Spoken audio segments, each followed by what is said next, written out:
సుధసుతుల కింద నిలువర్హత లేదందువా? ఎంత మాట ఇది క్షాత్ర పరీక్షయే కాని క్షత్రియ పరీక్ష కాకూడదు. ఇది కుల పరీక్ష ఎందువా?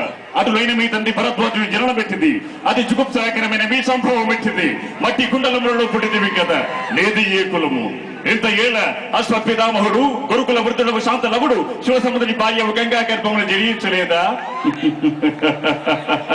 ఆయన కులము. మానవుడు తప్పింతువేమయ్యా? మా వంశానికి మూల పురుషుడు వశిష్ఠుడు దేవవైశ్య ఊర్వశి పుత్రుడు కాదా? అతడు పెళ్లాడినది పంచమజాతి కనియాగు అరుంధతి శక్తి చండాలమనేది పరాశవుడు పరశవల్లపుడు మత్స్యగంధియాగు మా తాత వ్యాసుని, ఆ వ్యాసుడు విధవానరైన మా పితామహి అంబికతో మా తండ్రిని, చిన్న పితామహి అంబాలికతో మా పినతండ్రి పాండురాజుని, మా ఇంటి దాసితో ధర్మ నిర్మాణ చరిత్రుడిని నీతో కీర్తింపబడుతున్న ఈ విదుర దేవుని కనలేదా? కాగా నేడు క్షేత్ర బీజ ప్రాహాన్యత సంభవమగు మా కురువంశము ఏనాడు కులదహీనమైనది.